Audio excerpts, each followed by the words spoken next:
Welcome to this Windows and Computer channel, and like I promised last week, every week we'll have a new theme installed in Windows 10, and of course we will talk about it. So this week's theme has to do with musical instruments. It's once again a theme of pictures or wallpapers that come from Microsoft.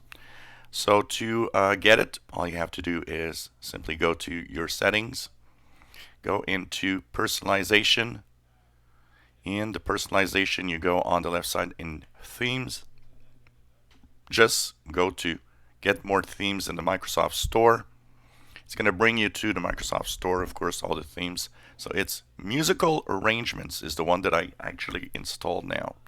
And it's a nice theme if you like, pianos, guitars, drums, and whatever. Well, maybe not drums, but at least, drums too.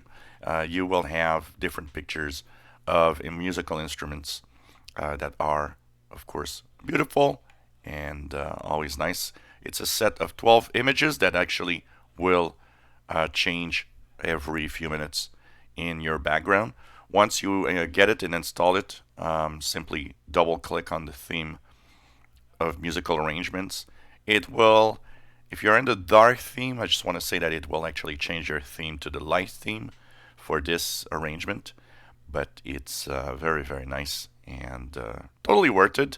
So really, really cool. And when you do apply a theme, by the way, it actually will give you not only a change in the theme, but you will have different things that will happen. So it's going to tell you, the colors that it will change, because it will change some of the colors of your background and your setup. And of course, you can actually use custom if you want. And using custom theme, it will actually change it in a different way. But musical arrangement, if you want to get it, like I said, it actually changes in a different color, a light theme in the background and everything. So this is the week's theme. So musical arrangements, it's of course free in the Microsoft Store, and you will have all of these beautiful instruments on your screen. If you enjoy my videos, please subscribe, give us thumbs up. Thank you for watching.